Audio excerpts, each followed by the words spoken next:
When it comes to marijuana as a gym goer, should you puff puff pass or puff puff and keep on puffing because it's going to help me set a new personal best? That's the question so many are thinking about. Does smoking weed help improve performance? With the acceptance of marijuana growing every day, both legally and socially, it's only inevitable that someone will wonder if it can. At the same time, we also know a bunch of people are doing it anyway, perhaps falsely believing it's not going to hurt them. Or maybe they're right. Maybe marijuana is going to help.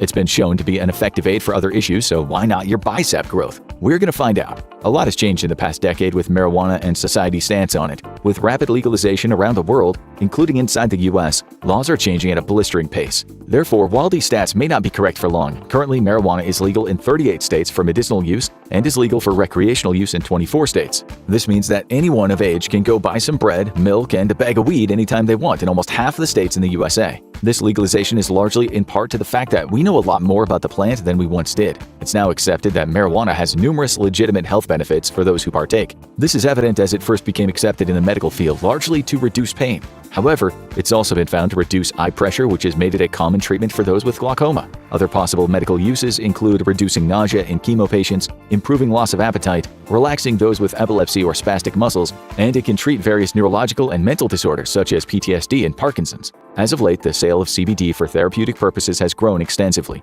With this increase in use, it was only a matter of time before someone decided to see what happened if they hit the bong before hitting the gym. Before we go further, let's define some terminology for different substances to help you keep things straight. The first is marijuana. Marijuana is the common term for the actual cannabis plant, a plant with psychoactive properties when ingested, usually through inhalation. These plants have hundreds of different compounds, known as cannabinoids, which are responsible for getting you high. Related to marijuana is hemp. Hemp is basically marijuana that has THC levels less than 0.3%. It's basically marijuana that doesn't get you high, but this also brings us to the next term, THC. THC stands for tetrahydrocannabinol, and it's one of the 100 different compounds known as cannabinoids which are found in marijuana. It's the main psychoactive compound in marijuana that makes you high. This high occurs when it interacts with the cannabinoid receptors in the brain and the central nervous system. Another word you'll hear a lot is CBD. CBD stands for cannabidiol. It's another cannabinoid found in marijuana. Unlike THC, it does not have psychoactive elements, so it doesn't get you high. It's commonly sold in its isolated form for people who want the calming effect without the high.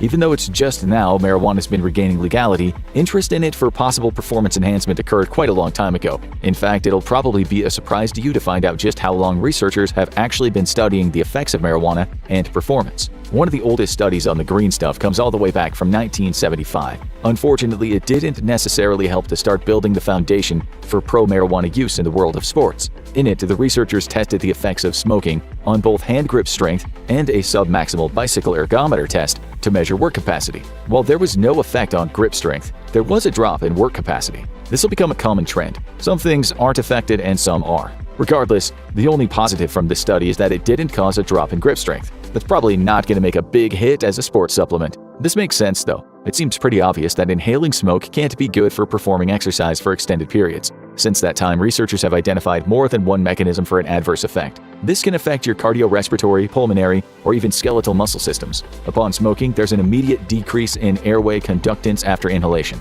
This will increase airway resistance, making it harder to breathe. This generally peaks 15 minutes after use and may persist up to 60 minutes after inhalation. What's interesting is that marijuana will increase resistance even if it's not inhaled. When consumed orally, a decrease in conductance will take longer to peak at 3 hours, but it may last up to 6 hours. At the same time, marijuana can increase heart rate by 30 to 50% after smoking. Not only does this increased heart rate prevent high-intensity training, it's also one of the mechanisms behind reports of feeling anxious or panic. Apart from the physiological effects, increased anxiety and panic on their own can cause a decline in performance. In terms of your skeletal muscles, THC again has a negative effect, as it may decrease mitochondrial activity by 12 to 15%. While these numbers do come from studies on mice, it has seen some major implications for us. You see, your mitochondria is where the adenosine triphosphate is produced. Adenosine triphosphate, also known as ATP, is your body's energy currency, and it's required to power every muscle contraction. When energy is needed, a phosphate group breaks off of ATP, which then releases energy to trigger muscle activity.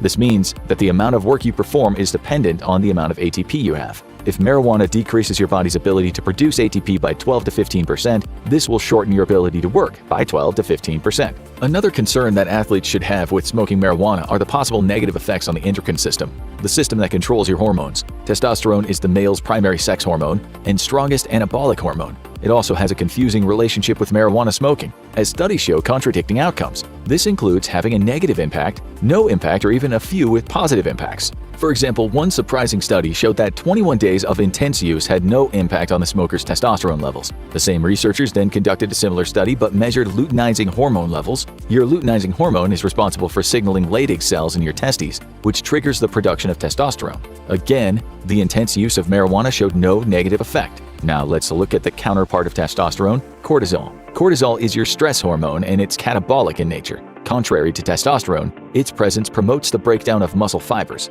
not good for athletes. Another difference compared to testosterone, it seems as though marijuana causes an increase in cortisol when used at the levels of normal use. It doesn't need intense smoking for these negative results to occur. In fact, there even seems to be a dose response. Dose response simply means that the more marijuana you use, the greater the rise in cortisol levels. This generally suggests there's a direct mechanism which creates the relationship. Regardless, so far you have higher cortisol levels and possibly lower testosterone levels. In terms of growth hormone, marijuana use tends to also have a negative effect.